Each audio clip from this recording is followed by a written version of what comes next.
ஆனால் திடீர்னு காயினுக்கு நகரம் கட்டுகிற ஆசை வந்து விட்டது. போய் ஒரு பட்டணம் கட்டினான் அப்படின்னு இருக்கு. இப்போ இந்த பட்டணம் ஏன் அவன் கட்டினான், எதற்காக கட்டினான் அப்படின்னு பார்த்தீங்கன்னா, 1 யோவான் 3ஆம் அதிகாரத்தில் காயினை பற்றி சொல்லும்போது பிசாசினால் உண்டான காயினை போல அப்படின்னு இருக்கு. காயின் எல்லாவற்றிலும் தன்னை பிசாசுக்கு விட்டு கொடுத்தான். நம்ம வெறும் கொலை பண்ணுறதை மட்டும்தான் அவனை பெருசாக எடுத்துக்கிறோம். ஆனால் கொலை பண்ணதுக்கு அப்புறம் நடக்கிற சம்பவம் இதெல்லாம். அவன் போய் ஒரு சிட்டி கட்டுறான்.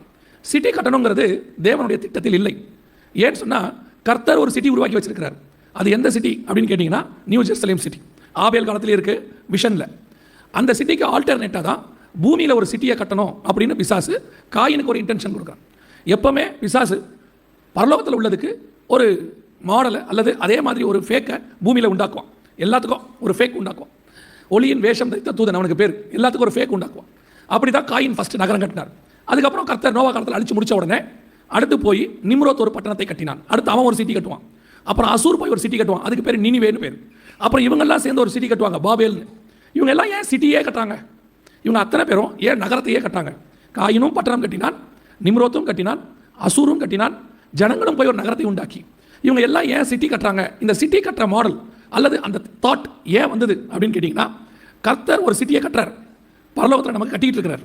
ஆண்டவர் நமக்கு அதை கொண்டு வருவார். அப்படி பரலோகத்தை விட்டு அது இறங்கி வந்ததுன்னு இருக்குது. அப்படி வரும்போது அந்த சிட்டி தான் நமக்கு வாக்குத்தத்தம் பண்ணப்பட்டது. அதுக்கு பேர் நியூ ஜெருசலேம். அந்த சிட்டிக்கு ஆல்டர்னேட்டாக மனுஷனுக்காக உருவாக்கப்பட்ட சிட்டி தான் இந்த உலகத்தில் கட்டப்படுகிற எல்லா சிட்டி.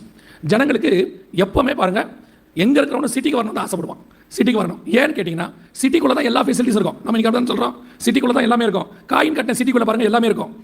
வேறு எங்கேயுமே அதை பற்றி சொல்லியிருக்காது.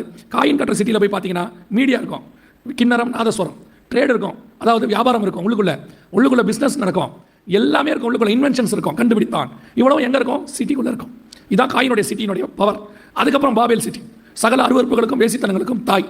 அதுக்கப்புறம் நினிவே, உங்களுக்கு தெரியும், நினிவே பற்றி, சனகரி பற்றி தெரியும். அப்புறம் தீரு, எல்லாமே பாருங்கள் சிட்டி. ஸோ இப்போ ஆண்டவர் என்ன பண்ணுறாரு? பிசாசு ஒரு ஹெட் குவார்ட்டர்ஸ் சிட்டி பூமியில் உண்டாக்கணும்னு நினைக்கும் போது கர்த்தர் என்ன செய்கிறாரு? அவருடைய மாடல், வரப்போகிற நியூ ஜெருசலேம், அதனுடைய மாடலை அவரே பூமியில் உண்டாக்குறார்.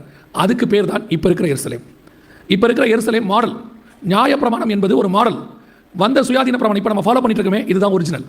அன்னைக்கு பஸ்கா ஆட்டுக்குட்டி அடிக்கப்பட்டது மாடல், இயேசு அடிக்கப்பட்டது ஒரிஜினல்.